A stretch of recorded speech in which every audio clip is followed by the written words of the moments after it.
బిగ్గరగా చదవండి ఆయన. లేయా లేయా నేను మళ్ళీ చదవండి.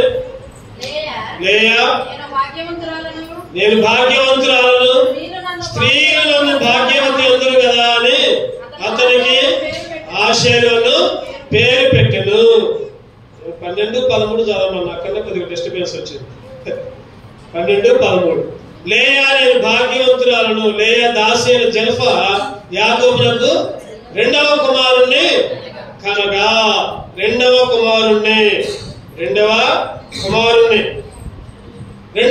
కనేసరికి లేయా అనుకుంది కదా నేను భాగ్యవంతురాలను. అప్పుడు దాకా మొదటి కుమారుడు వచ్చాడు, తర్వాత రెండవ కుమారుడు వచ్చాడు. రెండవ కుమారుడు కనేసరికి లేయా అనుకుంది నేను భాగ్యవంతురాలని. చాలా మందికి బాప్తిసం తీసుకున్న వాళ్ళకి లేయా అనే పేరు కూడా పెడతా ఉంటారు. లేయా అన్నది కదా నేను భాగ్యవంతురాలు, స్త్రీలు నన్ను భాగ్యవతి అందరు కదా అని అతనికి ఆషేరును పేరు పెట్టాడు.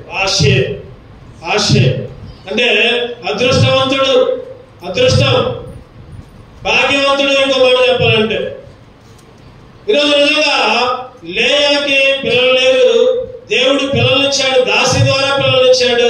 మొదటి కుమారుడు అదేవిధంగా రెండవ కుమారుడు భాగ్యవంతురాలు అని చెప్పుకుంది, గొప్పగా ఘనంగా చెప్పుకుంది.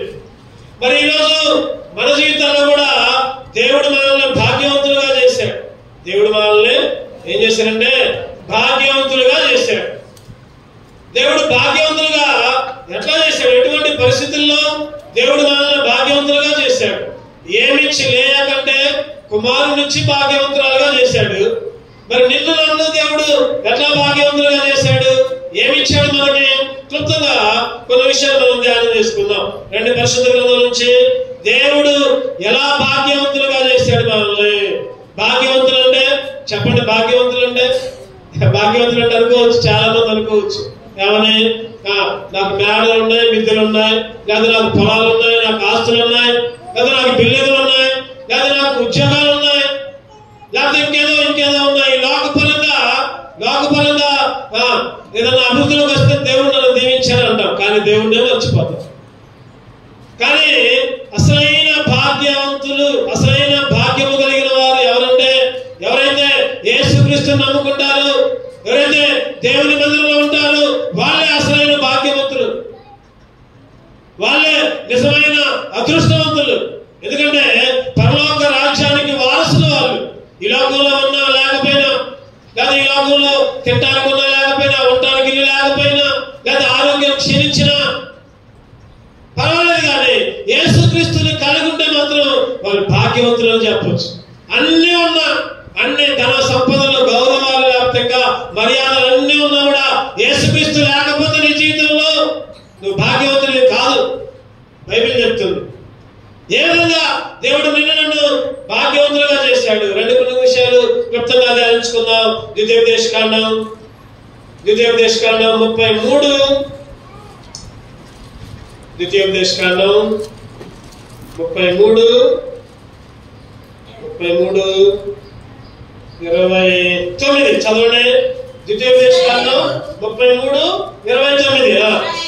ఇశ్రాయేలు నీ భాగ్యం ఎంత గొప్పది, యెహోవా రక్షించిన నిన్ను పోలిన వాడెవడు. చాలు.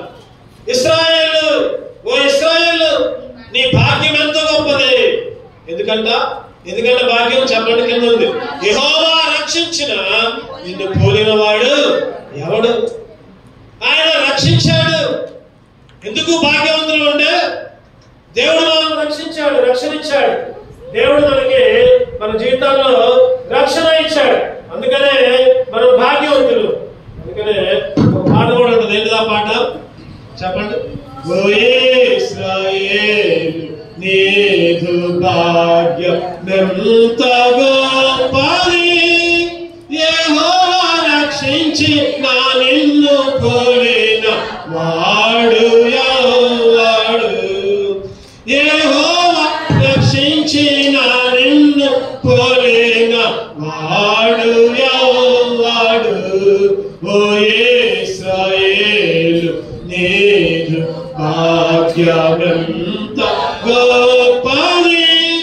యెహోవా రక్షించాడు కాబట్టి. ఒకప్పుడు ఎట్లా ఉంది మన పరిస్థితి? రక్షణ లేదు, రక్షణ లేదు. ఒకప్పుడు రక్షించేవాళ్ళు లేదు, మనం కూడా రక్షణ కలిగి ఉండాల.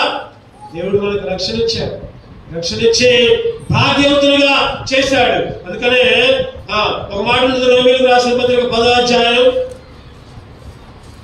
రోమీయులకు రాసిన పత్రిక 10వ అధ్యాయం చదవండి, 9వ వచనం చదవండి. అదేమనగా యేసు ప్రభువని నీ నోటితో ఒప్పుకొని దేవుడు మృతులలో నుండి ఆయనను లేపినని నీ హృదయమందు విశ్వసించిన యెడల నీవు రక్షింపబడదు. ఎట్లా అంట? యేసు ప్రభువని నీ నోటితో ఒప్పుకొని. దేంతో ఒప్పుకోవాలి చెప్పండి? నోటితో ఒప్పుకుంటేనే బాప్తిసం ఇస్తారు. బాప్తిసం ఇచ్చినప్పుడు అడుగుతారు, ఈ విధంగా రక్షణ పొందావా? నీకు కష్టాలు వస్తాయి, ఇబ్బందులు వస్తాయి, అయినప్పుడు కూడా నిలబడతావా అని అడుగుతారు. మరి యెహోవా దేవుడు యేసు ప్రభు అని నోటితో ఒప్పుకొని దేవుడు మృతులలో నుండి ఆయనను లేపినని, యేసుక్రీస్తు నిజంగా లేచాడని, దేవుడు మృతులలో నుండి ఆయనను లేపినని నీ హృదయమందు విశ్వసించిన యెడల నీవు రక్షింపబడదు. ఈ విధంగానే మనం రక్షింపబడ్డా, మనం రక్షణ తీసుకున్నాం, బాప్తిసం తీసుకున్నాం. యేసుక్రీస్తు మన హృదయంలోకి వచ్చాడని, యేసుక్రీస్తు మన హృదయంలోకి వచ్చాడని. పిల్లల్ని మీ దగ్గర పెట్టుకోండి, గొడవ చేయకుండా చూసుకోండి. గొడవ చేస్తే బయటకు తీసుకెళ్ళాలి, ఏమనుకోవద్దు. యేసుక్రీస్తు రక్షణ ఇచ్చాడని నీ నోటితో ఒప్పుకొని, నీ నోటితో ఒప్పుకోండి. ఎప్పుడైతే మనం నోటితో ఒప్పుకుంటామో, ఈరోజు యేసుక్రీస్తు తిరిగి లేచాడని నమ్మిన వాళ్ళందరూ కూడా రక్షణ తీసుకుంటారు, బాప్తిసం తీసుకుంటారు. బాప్తిసం తీసుకోలేదు, ఇంకా రక్షణ తీసుకోలేదంటే అర్థం చెప్పండి, అర్థం ఏంటి? ఒకటేమో ఒక అర్థమేమో యేసుక్రీస్తు లేవలేదని చెప్పినట్టు, చెప్పకనే చెప్పినట్టు. ఇంకొక అర్థమేమో వామ్మో బాప్తిసం తీసుకుంటే ఎట్టా, బాప్తిసం తీసుకుంటే ఈ మానేయాలి, అట్లా ఉండాలి, ఎట్లా ఉండాలని భయంతో కూడా కొంతమంది బాప్తిసం తీసుకోరు. రక్షణ పొందాలంటే యేసుక్రీస్తు తిరిగి లేచని ఒప్పుకోవాలి, నోటితో ఒప్పుకోవాలి ఆయన రక్షకుడని. అప్పుడు సిద్ధపడు, రక్షణ కొరకు బాప్తిసం తీసుకో. ఇటువంటి భయాలు కూడా పెట్టుకోవద్దు. నువ్వు ఎప్పుడైతే బాప్తిసం తీసుకుంటావో దేవుడే నిన్ను నడిపిస్తాడు, దేవుడే నిన్ను ముందుకు సాగిస్తూ ఉంటాడు. దేవుడే వంకర త్రోవలో పోతుంటే అదిగో వంకర త్రోవ, అట్లా పోవద్దు, ఇదిగో సరైన త్రోవ ఇదే అని నడిపిస్తూ ఉంటాడు. అందుకనే దేవుడు మనం రక్షించాడు, రక్షణ ఉంది మనకి. ఆయన రక్షించాడు కాబట్టి నువ్వు నేను భాగ్యవంతులు. ఈరోజు ఎంతో మంది రక్షణ లేక అనుకుంటున్నావు కదా, మేము దేవుని నమ్ముకోకపోయినా, దేవుని మందిరానికి పోకపోయినా మేము భాగ్యవంతులే, మాకేంటి తక్కువ, మాకేమీ తక్కువ లేదు, మేము మంచి ఉద్యోగాల్లో ఉన్నాం, మంచి మేళ కట్టించుకున్నాం, కార్లు ఉన్నాయి, బంగ్లాలు ఉన్నాయి, లేకపోతే మా పిల్లలు మంచిగా చదువుకుంటున్నారు, మాకు ఉద్యోగాలు వచ్చాయి, మంచిదే కాదన్నా. అవన్నీ కూడా అశాశ్వతం. శాశ్వతమైన రక్షణ లేకపోతే నువ్వు భాగ్యవంతుడే కాదు. యేసుక్రీస్తు నమ్ముకోకపోతే నువ్వు భాగ్యవంతుడే కాదు. ఈరోజు నువ్వు నేను ఆరాధించాలి. ఎందుకంటే ప్రభువా, నీ విలువైన గొప్ప నిత్యమైన శాశ్వతమైన రక్షణ నాకు ఇచ్చావయ్యా, అందుకే నేను నిన్ను స్తుతిస్తున్నా. అందుకనే యోహాను సువార్త 4వ అధ్యాయంలో చక్కటి మాట రాయబడుతుంది. అక్కడ యోహాను సువార్త 4:42 చదవండి. యోహాను సువార్త 4:42 మా మట్టుకు మేము విని ఈయన నిజముగా లోక రక్షకుడు తెలుసుకొని నమ్ముచున్నాం. మా మట్టుకు మేము విన్నాం, చెప్పండి. ఆ పైన ఏం జరిగిందంటే సమరయ స్త్రీ గురించి రాయబడుతుంటుంది. ఆ సమరయ స్త్రీ ఊళ్ళో పోయి అందరినీ పిలుస్తూ ఉంటుంది, ఇగో నేను చేసినవన్నీ నాతో చెప్పిన వాడు ఈయనే, చూడండి అండి. స్వార్థ ప్రకటించింది. చెప్తున్నారు అందరూ, మా మట్టుకు మేము విని ఈయన నిజముగా లోకరక్షకుడు, నిజముగా లోకరక్షకుడు. ఈరోజు లోకాన్ని రక్షించేది ఎవరంటే, ప్రపంచ మానవాళికి రక్షకుడు ఎవరంటే యేసుక్రీస్తు మాత్రమే. గుర్తుపెట్టుకో, యేసుక్రీస్తు మాత్రమే నిన్ను రక్షించేది, యేసుక్రీస్తు మాత్రమే నిన్ను అగ్నిగుండం నుంచి తప్పించేది, యేసుక్రీస్తు మాత్రమే నిన్ను నరకాన్ని చేర్చేది. యేసుక్రీస్తు మాత్రమే నిన్ను పరలోకానికి చేర్చేది. నువ్వు అనుకుంటున్నావేమో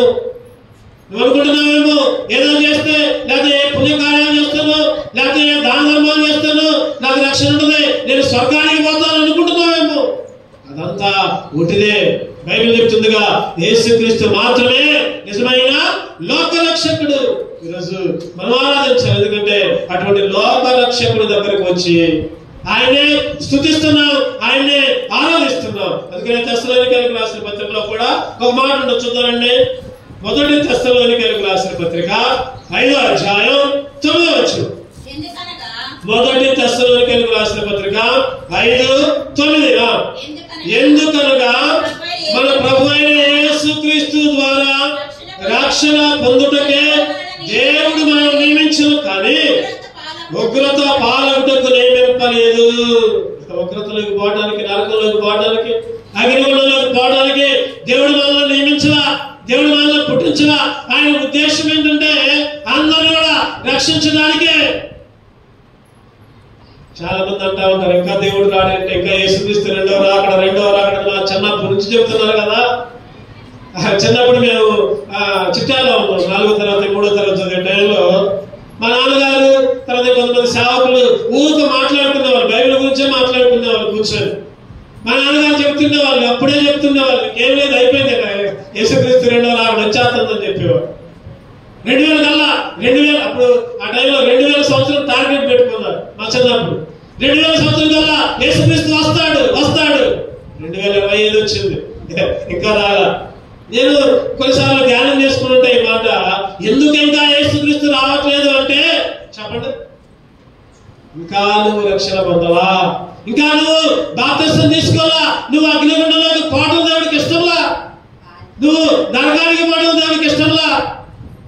ఈరోజు నీ కొరకే నిన్ను నరకానికి పంపించడం దేవుడికి ఇష్టం లేదు. కాబట్టి అదే అక్కడ ఆ మాట ఉంది, అదే మాట ఉంది. ఏమనుంది? క్రీస్తు ద్వారా, ప్రభువైన యేసుక్రీస్తు ద్వారా రక్షణ పొందుటకే దేవుడు మనం నియమించిన, కానీ ఉగ్రత పాలనకు నియమించల. ఉగ్రతలోకి, నరకంలోకి పోవటానికి దేవుడు మనల్ని ఎన్నుకోలా. ఈరోజు రక్షణ ఇచ్చాడు, రక్షణ ఇచ్చి భాగ్యవంతులుగా చేశాడు. మొదటిగా ఎట్లా భాగ్యవంతులయ్యాం? లేయా మాత్రమే కాదు భాగ్యవంతురాలు. ఈరోజు నువ్వు నేను కూడా భాగ్యవంతులు. ఎట్లా? ఒకటో చెప్పండి, ఎట్లా భాగ్యవంతులమయ్యా? రక్షణ ఇచ్చి. రెండో చూద్దారండి, రెండో భాగం ఎట్లా భాగ్యవంతులయ్యా అంటే 1 రాజులు 10వ అధ్యాయం 8వ వచనం. 1 రాజులు 10వ అధ్యాయం 8వ వచనం, పేజీ నంబర్ 289. నీ జనులు భాగ్యవంతులు, నీ ముందర ఎల్లప్పుడు నువ్వు నిలచి నీ జ్ఞానవచనములు వినుచుండు నీ సేవకులను భాగ్యవంతులు. చక్కటి మాట్లాడు. నీ జనులు భాగ్యవంతులు. ఇంకా ఉంది కింద, ఏముందని చదవండి. ఇంకా నీ ముందర ఎల్లప్పుడు నిలిచి నీ జ్ఞానవచనములు వినుచుండు నీ సేవకులు.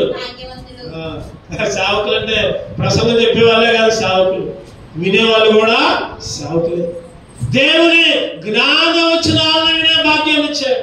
దేవుని జ్ఞానవచనాలు, చక్కటి మాట ఉంది అక్కడ. నీ ముందర ఎల్లప్పుడు నిలిచి నీ జ్ఞానవచనములు వినుచుండు. నీ జ్ఞానవచనాలు, నీ మాటలయ్యా, నీ మందిరంలో చేర్చావు, నీ మాటలు వినే భాగ్యాన్ని ఇచ్చావు, నీ పాటలు పాడుకునే చూపించావు. జ్ఞానవచనాలు. ఒకప్పుడు ఈ మాటలు వినేవాళ్ళం కాదు మనం. ఒకప్పుడు తిరుగుబాటేసాం, ఒకప్పుడు దొరగా ఉన్నాం. దేవుని మాటలంటేనే అశ్రద్ధ. చూడండి, ఇప్పుడు కూడా చాలా మంది యవనస్తులు, క్రిస్టియన్ అయినా సరే, నేను కొంతమందిని అబ్జర్వ్ చేశాను. ఫోన్లు చూస్తూ ఉంటారు, ఫోన్లలో రీల్స్ చూస్తూ ఉంటారు. రీల్స్ లో మధ్యలో దేవుని వాక్యం వచ్చిందనుకోండి, అమ్మంటే కడిచేస్తారు, అది తీసేసి ఇంకోటి పెడతారు. ఈరోజు జరిగేది పరిస్థితి. దేవుని జ్ఞానవచనాలు వినుచుండే భాగ్యం, దేవుని మాటలు వినే భాగ్యం. ఈరోజు నువ్వు నేను కూడా భాగ్యవంతులు. ఎందుకంటే చెప్పండి, ఎందుకంటే ఒకప్పుడు దేవుని జ్ఞానవచనాలు వినేవాళ్ళం కాదు, ఒకప్పుడు దేవుని మాటలు వినేవాళ్ళం కాదు, ఒకప్పుడు తిరుగుబాటు స్వభావం. చదవండి, యెషయా గ్రంథం 30వ అధ్యాయం 9వ వచనం. యెషయా గ్రంథం యెషయా గ్రంథం 39 592 పేజీ నంబర్. వారు తిరుగుబడు జనులు, అబద్ధమాడు పిల్లలు, యెహోవా ధర్మశాస్త్రం విననొల్లని పిల్లలు. చూడండి, యెహోవా ధర్మశాస్త్రం అంట విననొల్లని పిల్లలంట, తిరుగుబాటు జనులంట, అబద్ధాలు ఆడే పిల్లలంట. ఒకప్పుడు నా స్వభావం అదే, దేవుని మాటలు వినేవాళ్ళం కాదు, ఆయన జ్ఞానం వచ్చిన వినేవాళ్ళం కాదు, ఆయన సన్నిధిలో ఉండేవాళ్ళం కాదు. ఇర్మియా చదవండి ఇంకో మాట, ఇర్మియా గ్రంథం 29:18. ఇర్మియా గ్రంథం 29:18. యెహోవా వాక్కు ఇదే, వారు విననొల్లని వారై నేను పెందలక్కడ లేచి ప్రవక్తలైన నా సేవకుల చేత వారి యొద్దకు పంపిన నా మాటలను ఆలకింపకపోయినే, ఆలకించలా. వారి విననొల్లని వారై వినేవాళ్ళు కాదు. దేవుని మాటలు వస్తే చాలు. ఈ లోకంలో ఎన్ని మాటలు పెట్టినా, ఎన్ని పాటలు పాడినా, ఎన్ని అసభ్యకరమైన వాక్యాలు లేకపోతే అసభ్యకరమైన డాన్స్ వేసినా కూడా ఆతృతగా చూస్తారు. కానీ దేవుని వాక్యాన్ని ఒక అర్ధ గంట సేపు వినాలని కోరుకున్నది కొంతమందికి. అటువంటి వాక్యం ఏంటంటే సౌండ్ ఎక్కువైనా తగ్గింది అంటారు కొంతమంది. ఎందుకంటే వినడంలో వాళ్ళ చెవులు మందంగా ఉన్నాయి, అసభ్యమైన మాత్రం ఎంజాయ్ చేసుకుంటూ వింటూ ఉంటారు. అందుకని ఇర్మియా ప్రవక్త రాస్తూ యెహోవా వాక్కు ఇదే, వారు విననొల్లని వారై. ఈరోజు నువ్వు నేను కూడా ఒకప్పుడు దేవుని మాటలు విననొల్లని వాళ్ళంగా ఉన్నాం, దేవుని మాటలు విననొల్లని దరిద్రులుగా ఉన్నాం. అటువంటి మనల్ని దేవుడు ఏం చేశాడంటే చెప్పడం ఏం చేశాడు, ఆయన సన్నిధిలో ఉండి, ఆయన జనులుగా ఉండి, ఆయన జ్ఞానవచనాలు వినే భాగ్యాన్ని దేవుడిచ్చాడు.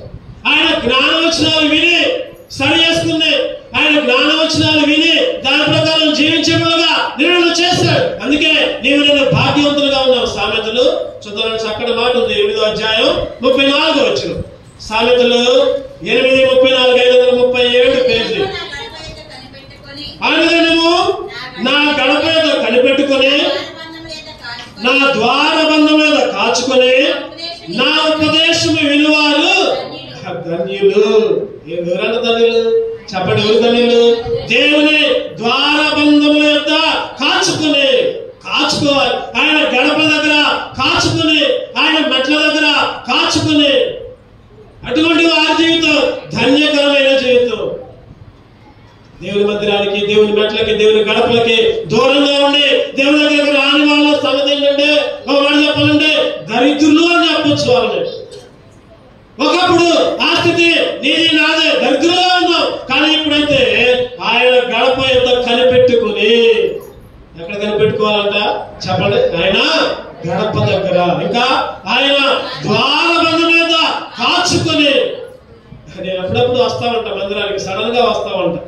ఒకసారి నేను వచ్చినప్పటికల్లా రాహిలమ్మ అక్కడ మోకాలు వేసుకుని ప్రార్థన చేస్తా ఉంటుంది. నేను చూస్తా ఉంటా ఒకసారి, అబ్బా ఎంత ఎంత జ్ఞానం ఇచ్చిన దేవుడు అనుకుంటాను. ఎందుకంటే నేను చూసా కాబట్టి చెబుతాను ఈ మాట. నేను సడన్ గా వస్తా మందిరంలోకి, లేకపోతే ఏదన్నా సరి చేద్దాం లేకపోతే చేద్దాం వచ్చినప్పుడల్లా మా అమ్మ అక్కడ ఏంది మా అమ్మ అంటే, అయ్యా నేను ఈ దారిని పోతున్నానయ్యా, అందుకని ఒకసేపు ప్రార్థన చేసుకుంటా మందిరం కనపడేసరికి. నిజంగా అటువంటి ద్వారాల గడప యొక్క కనిపెట్టుకుంటే చెప్పండి ధన్యులు మనం, భాగ్యవంతులు మనం. దేవుని మాటలు వినిచుండే, జ్ఞాన వచనాలు వినిచుండే మాటలు, ఆయన జనులముగా, ఆయన స్తుతించే వాళ్ళముగా, ఆయన మాటలు వినేవాళ్ళంగా చేశాడు. ఎందుకు భాగ్యవంతులు అంటే ఆయన సన్నిధిలో ఆయన జ్ఞాన వచనాలు వినిచుండే భాగ్యాన్ని ఇచ్చాడు. రెండవదిగా, మొదటగా చెప్పండి ఎందుకు భాగ్యవంతులు చెప్పాలని చెప్పాలి గట్టిగా. ఆయన రక్షణ ఇచ్చాడు కాబట్టి భాగ్యవంతులు. ఆ రోజు లేయ చెప్పింది, ఏమని చెప్పింది లేయ? నేను భాగ్యవంతురాలు అన్నది. నన్ను జనులందరూ ఏమంటారంట? ఆమె భాగ్యవతి అంటారంట. చక్కటి కుమారునికి మంచి పేరు పెట్టింది. ఏం పేరు అది? ఆశీర్. మా అమ్మగారి రిటైర్మెంట్ కి ఆండ్రూస్ గారు వచ్చారు అక్కడికి. ఆ రోజు లతక్క, మా అత్తమ్మక్క, మరియమ్మక్క, నాకు హృదయం అంటే వాళ్ళందరికీ బాగా తెలుసు. ఆండ్రూస్ గారు చక్కటి ప్రసంగం చేశారు. ఆ ఆండ్రూస్ గారి అబ్బాయి పేరు ఏం పేరంటే ఆశీర్. ఆశీర్ అనే పేరు పెట్టుకున్నాడు వాళ్ళ అబ్బాయి. ఇప్పుడు హైదరాబాద్ లో మంచి పరిచయంలో ఉన్నాడు, మంచి గోల్డ్ మెడలిస్ట్, అన్నింటిలో ఫస్ట్ ర్యాంక్ సైంటిస్టుల్లో. ఆయన సేవని చేస్తూ ఉన్నాడు. ఇప్పుడు ఆయన్ని కూడా వదిలిపెట్టి సేవ పరిచయంలో ఉంటాడు. ఆయన పేరేం పేరంటే ఆశే. సేవకుడు ఆశయాన్ని పేరు పెట్టుకున్నాడు కుమారుడికి. అంటే భాగ్యవంతుడిగా ఉండాలి. నిజంగా దేవుడు భాగ్యవంతుడిగానే చేస్తాడు. ఈరోజు నిన్ను కూడా దేవుడు భాగ్యవంతులుగా చేస్తాడు, రక్షణ ఇచ్చాడు. రెండవది ఆయన జ్ఞానం వచ్చినాడు. గుర్తుపెట్టుకోండి మాట, ఆయన జ్ఞానం వచ్చినాడు వినే భాగ్యాన్ని. ఒకప్పుడు వినవల్ల, ఒకప్పుడు తిరగబడ్డాం, ఒకప్పుడు దూరంగా ఉన్నాం, ఒకప్పుడు ఆ మాటలు వింటుంటేనే అసహ్యం పుట్టే పరిస్థితిలో ఉంటే, ఇప్పుడైతే దేవుని జ్ఞానం వచ్చినాడు వినే భాగ్యాన్ని ఇచ్చాడు. చదవండి. మూడవదిగా ఎందుకు భాగ్యవంతులు? జకర్యా 3వ అధ్యాయం 7వ వచనం చదవండి. జకర్యా 3:7 పేజీ నంబర్. సైన్యములకు అధిపతి యెహోవా సెలవిచ్చినదేమనగా, నా మార్గములలో నడుచుచు నేను నీకు అప్పగించిన దానిని భద్రముగా గైకొనని ఎడల నీవు నా మందిరం మీద అధికారివై నా ఆవరణములను కాపాడువాడవగుదువు. మరియు ఇక్కడ నిలవబడి వారికి కలిగినట్లు నా సన్నిధిని నిలుచు భాగ్యము నీకు ఎత్తును. ఏ భాగ్యం అంట? ఆయన సన్నిధిలో నిలిచే భాగ్యం, ఆయన సన్నిధిలో మోకరించే భాగ్యం, ఆయన సన్నిధిలో కూర్చునే భాగ్యం. ఈరోజు దేవుడు నిన్ను భాగ్యవంతులుగా చేశాడు. ఎట్లా అంటే ఆయన సన్నిధిలో, సియోను ఆవరణములో, సియోను మందిరములో, సియోనులో దేవుని స్తుతించే భాగ్యం. ఎంత గొప్ప సంగతి ఇది. ఆయన సన్నిధికి దూరంగా ఉన్నాం, ఒకప్పుడు ఆయన సన్నిధికి దూరంగా ఉన్నాం. ఆయన సన్నిధిలోంచి రావడానికే ఇష్టపడలా, ఆయన సన్నిధిలో గడపడానికే ఇష్టపడలా ఒకప్పుడు. నిజంగా మా జీవితంలో కూడా చిన్నప్పుడు మా అమ్మగారు, మా నాన్నగారు ఎన్నోసార్లు చెప్పేవారు. మా అమ్మగారు అయితే ఎన్నోసార్లు రండయ్యా, గట్టిగా కూడా చెప్పేది కాదు, రండయ్యా, రండి నాన్న, మందిరంలో కూర్చోండయ్యా.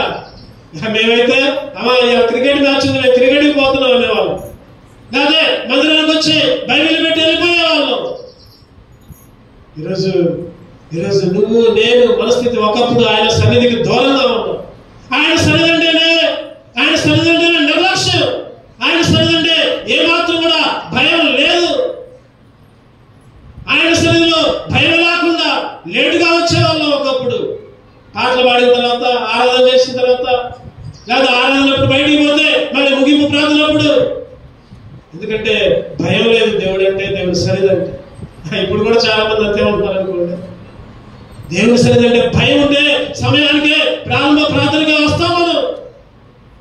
ఇక్కడ దేవుడు మనల్ని భాగ్యవంతులుగా చేశాడు. ఎందుకంటే ఆయన సన్నిధిని నిలుచు భాగ్యము, ఆయన సన్నిధిని నిలుచు భాగ్యం. పాట ఏంటిదా పాట? నీ సన్నిధానములో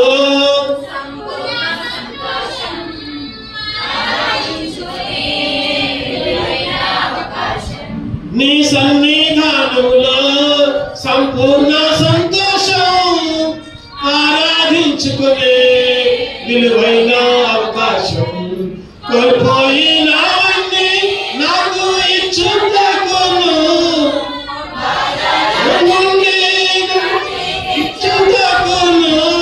కోల్పోయినవన్నీ నాకు ఇచ్చుటకును,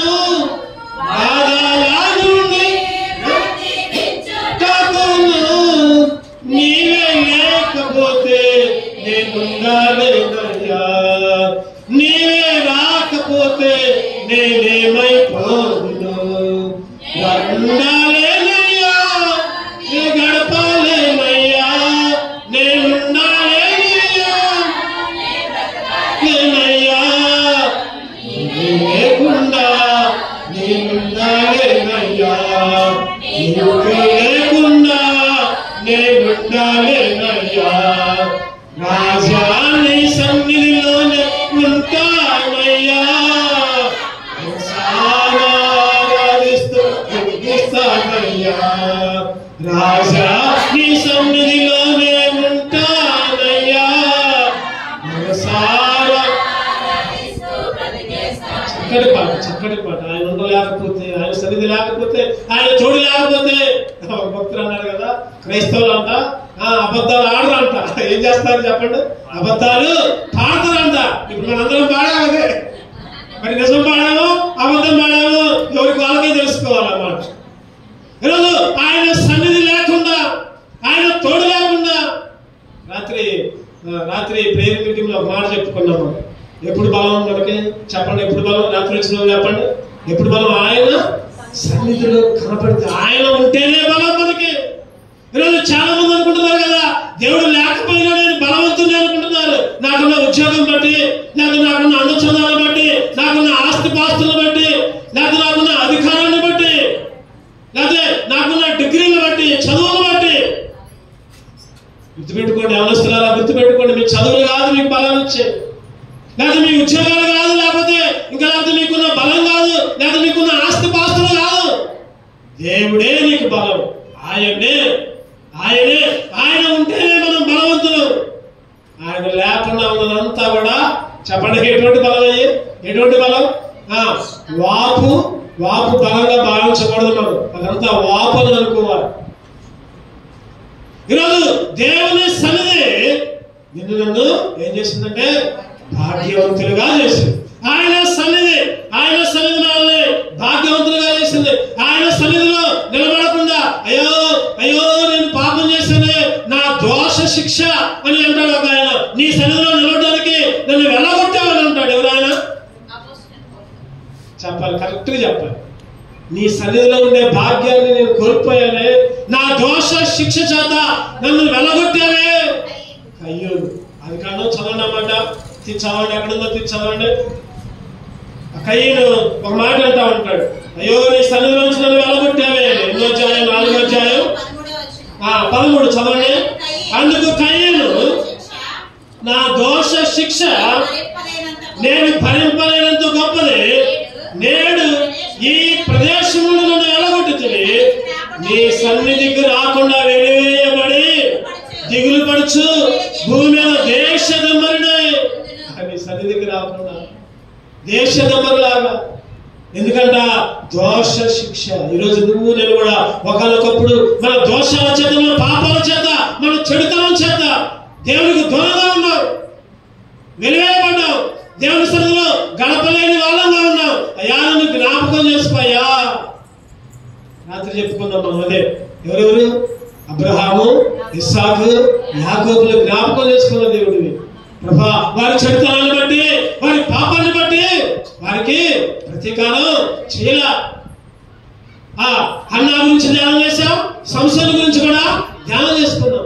ఈరోజు నువ్వు నేను కూడా మన చెడుతనాన్ని బట్టి, మన అసహ్య కార్యాలను బట్టి, మనం దేశములుగా తిరిగిన దాన్ని బట్టి, దేవునికి వ్యతిరేకంగా జీవించిన జీవితాన్ని బట్టి పేద ఉగ్రతకి పాలయ్యే వాళ్ళం, మనం దేవుని శిక్షకి పాలయ్యే వాళ్ళం.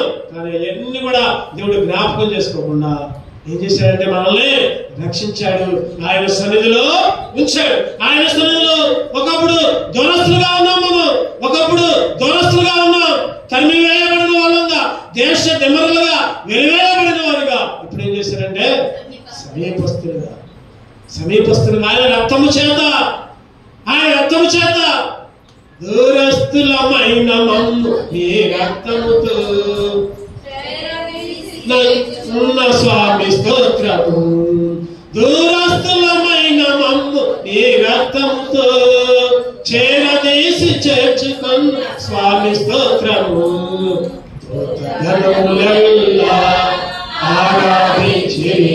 పరిశుద్ధుడు సైన్యములై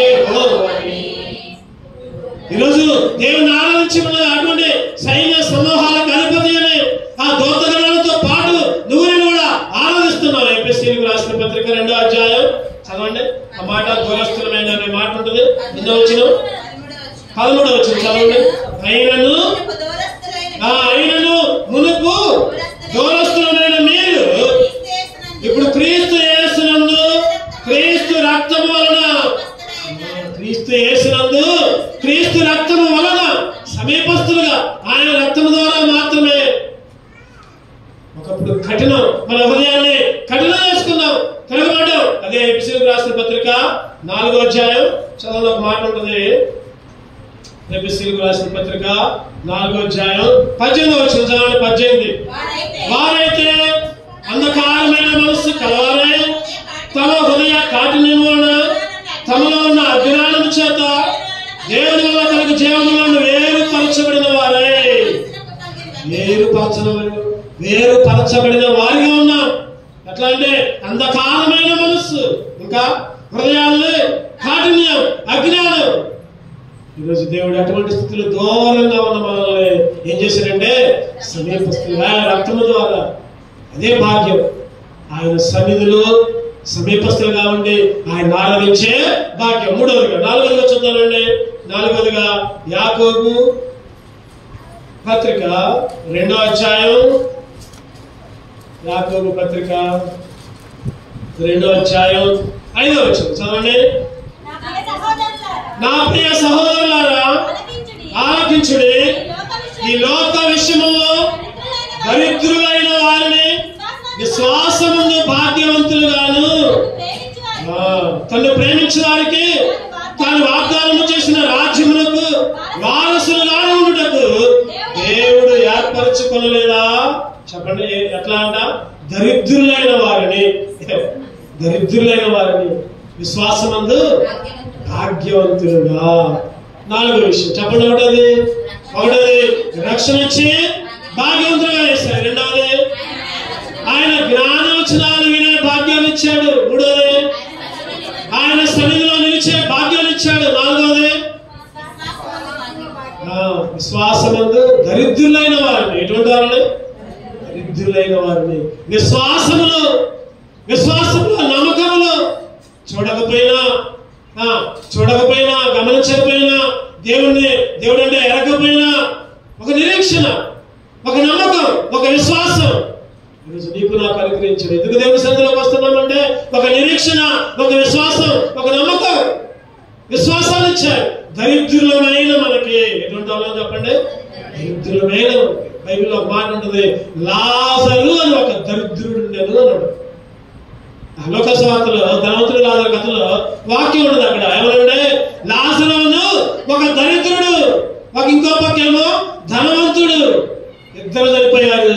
చెప్పండి. దరిద్రుడేమో లాజరు అబ్రహాము రొమ్మున ఆనుకున్నాడు, ధనవంతుడేమో నరకంలోకి వెళ్ళాడు, అగ్నిలో మలమల్లాడిపోతున్నాడు. అయ్యా అబ్రహాము, ఒక్క చుక్క నీళ్ళు పంపియ్యా. ఈ లోకంలో దరిద్రులమే మనం, ఈ లోకంలో దరిద్రులమే, ఈ లోకంలో పనికిరాని వాళ్ళమే, ఈ లోకంలో అన్నిటికీ కొదువు కలిగిన వాళ్ళమే. అయినప్పటికీ కూడా దేవుడు ఉన్నత స్థితిలో పాట ఉంటుంది. ఏంటంటే ఆ పాట, పెంటాకు పానుండి నన్ను లేవానెత్తే దేవే, పెంటాకు పానుండి నన్ను లేవానెత్తే దేవే, దారిద్రుడనైనా నన్ను రాజుగా చేసి దేవే, దారిద్రుడనైనా నన్ను రాజుగా చేసి దేవే, స్తుతి ప్రశంస పాడుచు కీర్తింతు నిత్యము, నానిచ్చేయు శాంతినిచ్చే మహారక్షణ ఇచ్చాడు. స్తుతి ప్రశంసలు పాడుకుంటూ కీర్తించాలి. ఎందుకంటే ఒకప్పుడు పెంట గొప్ప జీవితం, ఒకప్పుడు దరిద్రత, ఒకప్పుడు దేనికి పనికిరాని స్థితి, వెలివేయబడిన స్థితి. ఈరోజు ఏం చేశారంటే చెప్పండి, ఆ రాజు మనల్ని కూడా రాజుగా చేశాడు, మనల్ని కూడా రాజుగా చేశాడు, విశ్వాసములో భాగ్యవంతులుగా చేశాడు. అందుకే దేవుని ఆరాధించాలి. విశ్వాసములో భాగ్యవంతులుగా. ఆ లాజరు అయితే భూమి మీద అయితే దరిద్రుడే, కానీ భూమి మీద అయితే దరిద్రుడే, కానీ చనిపోయిన తర్వాత పరలోక రాజ్యములో ఆ తండ్రి అయిన అబ్రహాము రొమ్మున ఆనుకొనబడి. కీర్తనలో 113 ఇంకో మాట చూసుకున్నారండి. కీర్తనలో 113:8 ఎటువంటి పరిస్థితుల్లో? కీర్తనలో 113 8వ వచనం, ఆయన నేల నుండి దరిద్రులు లేవనెత్తువాడు, పెంట కుప్ప మీద నుండి పేదలను పైకెత్తువాడు. పెంట కుప్ప మీద నుంచి పేదల్ని పైకెత్తేవాడు, నేల నుండి దరిద్రుల్ని లేవనెత్తేవాడు. ఒకప్పుడు నేల, ఒకప్పుడు పెంట కుప్ప, ఒకప్పుడు పనికిరాని స్థితి, ఒకప్పుడు బూడిద. ఈరోజు దేవుడు మనల్ని నిలబెట్టాడు. సమాధిలో ఉన్న మనల్ని లేపాడు, చనిపోయిన మనల్ని లేపాడు, భాగ్యవంతులుగా చేశాడు. ఎట్లా భాగ్యవంతులు అంటే విశ్వాసములు భాగ్యవంతులుగా చేశాడు. దరిద్రులమైన మనల్ని, నేలలో ఉన్న మనల్ని, పెంట కుప్ప మీద ఉన్న మనల్ని ఏం చేశాడంటే ఉన్నత స్థితిలో చేసి, రాజుగా చేసి, విశ్వాసమందు భాగ్యవంతులుగా చేస్తుంది. అందుకే ఆరాధించాలి. చివరిగా ఇంకొక విషయం చూసుకొని ఆరాధించుకున్నారండి. హెబ్రీయులకు రాసిన పత్రిక 11వ అధ్యాయం 24వ వచనం. హెబ్రీయులకు రాసిన పత్రిక 11:24. మోషే పెద్దవాడైనప్పుడు విశ్వాసమును బట్టి ఐగుప్తు ధనము కంటే క్రీస్తు విషయమైనంత గొప్ప భాగ్యం అని ఎంచుకొని, చాలు, ఐగుప్తు ధనము కంటే, చెప్పండి ఏదంటే భాగ్యం ఎంచుకున్నాడు? క్రీస్తు విషయమైన నింద. క్రీస్తు విషయమైన నింద. ఈరోజు నిన్ను నన్ను కూడా ఎన్నో నిందలు, ఎన్నో అవమానాలు, ఎన్నో మాటలు నిన్ను నన్ను అనేవాళ్ళుగా ఉంటున్నారు. నిన్ను ఎన్నో మాటలు అనేవాళ్ళుగా ఉంటున్నారు. ఎన్నోసార్లు ఆ నిందలే మోషే గారి లాగా నువ్వు నేను కూడా అనుకోవాలి, ఈ నిందలే నాకు గొప్ప భాగ్యం. ఏ నింద? ఈ లోకం నింద కాదు, దొంగతనం చేస్తే వచ్చే నింద కాదు, లేకపోతే అబద్ధాలు ఆడితే వచ్చే నింద కాదు, లేకపోతే వ్యభిచారం చేస్తే వచ్చే నింద కాదు. ఏ నింద?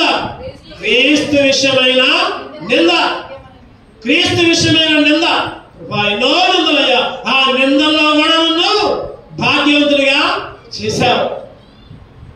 రాత్రి ఇదే సందర్భంలో మాట కూడా చెప్పుకున్నాం, ఎందుకంటే రాత్రి అందరూ లేరు కాబట్టి మళ్ళీ ఒకసారి గుర్తు చేస్తాం. పిల్లలు చెప్పుకుంటూ యవనస్తులు వచ్చారు రాత్రి చాలా మంది. చెప్పా, మీ క్లాసులకు పోతే ఏమంటారు, మీ మాస్టర్లు కొడతారేమో.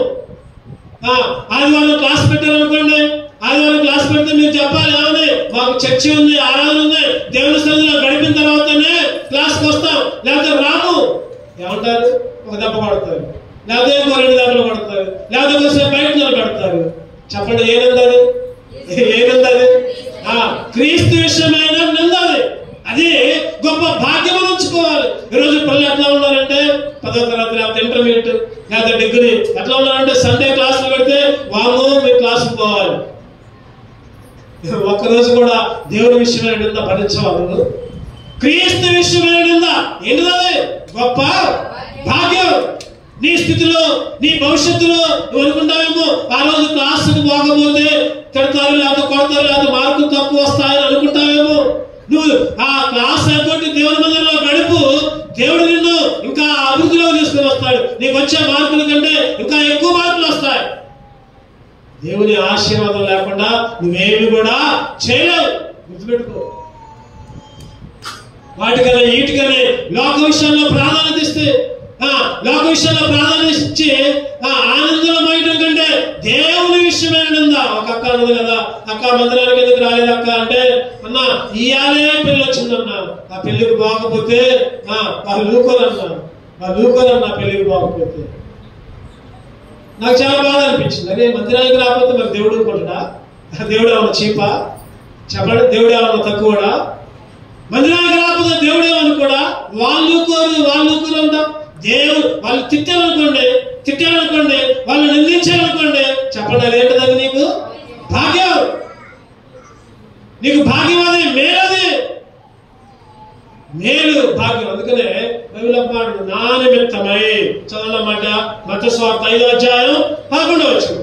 మత్తయి సువార్త 5:11. నా నిమిత్తము జనులు మిమ్మును నిందించి హింసించి మీ మీద అబద్ధముగా చెడ్డ మాటలలో పలుకున్నప్పుడు మీరు ధనులు. ఎవరి నిమిత్తం అంట? ఎవరి నిమిత్తం? దేవుని నిమిత్తం. జనులు నిందించారా? ఇంకేముంది అక్కడ? హింసించారా? అబద్ధంగా చెడ్డ మాటలు పలికారా?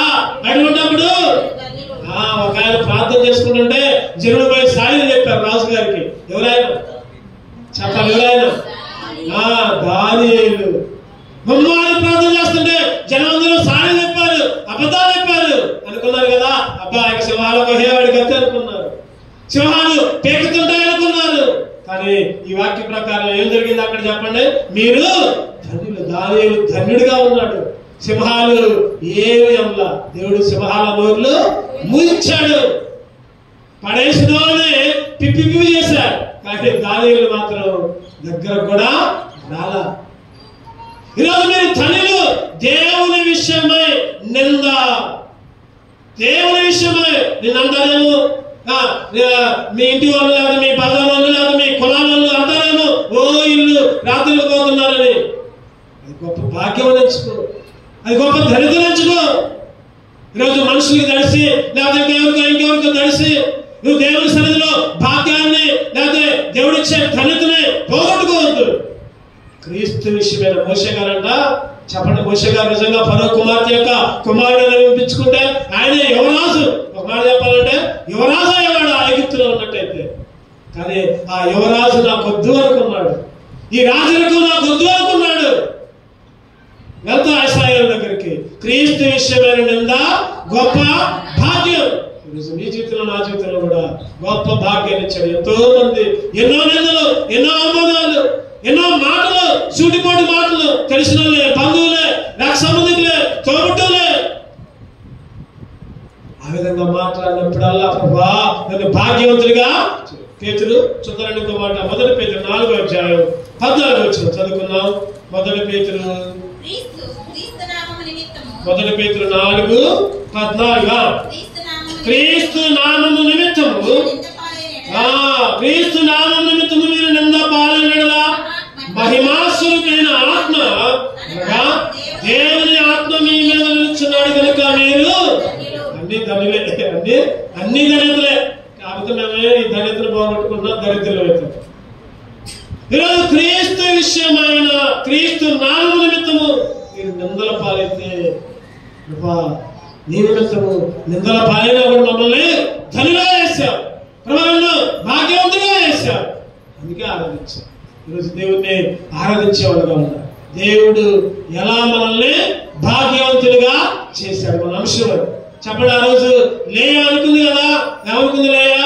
నాకు దేవుడు ఇంకొక కుమారుడు ఇచ్చాడు కాబట్టి దేవుడు నన్ను భాగ్యవంతురాలందరూ అందరూ భాగ్యవంతులు పిలుస్తారు, నా కుమారుడికి ఆషేరు అని పేరు పెట్టుకుంటానని భాగ్యవంతురాలిగా ఆ రోజు స్టేట్మెంట్ ఇచ్చింది లేయ మాత్రమే కాదు, ఈరోజు నువ్వు నేను కూడా భాగ్యవంతులమే.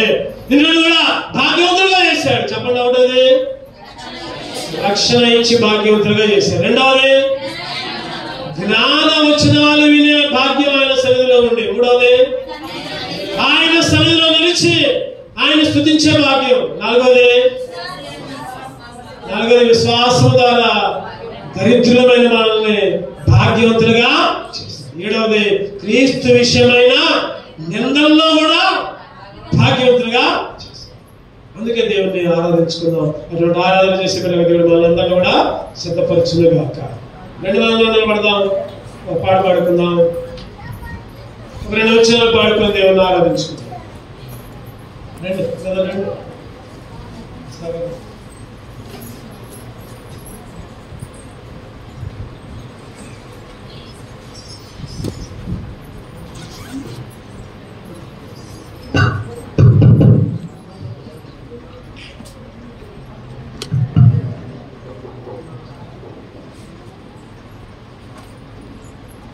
అదే పాట పాడుకుందాం. ఇందాక పాడుకున్న పాటే స్తుతి ప్రశంస కావచ్చు. ఎన్నో పాట అది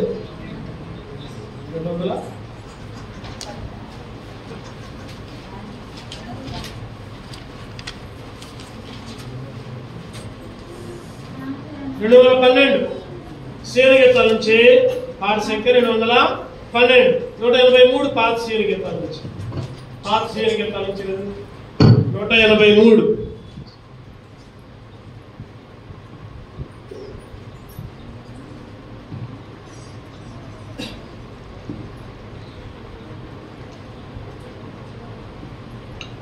మొదటి 2 వచనాలు చివరి వచనం పాడు. స్తుతి ప్రశంస పాడుచు కీర్తింతుమే ప్రభు మహారాజు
It came to me,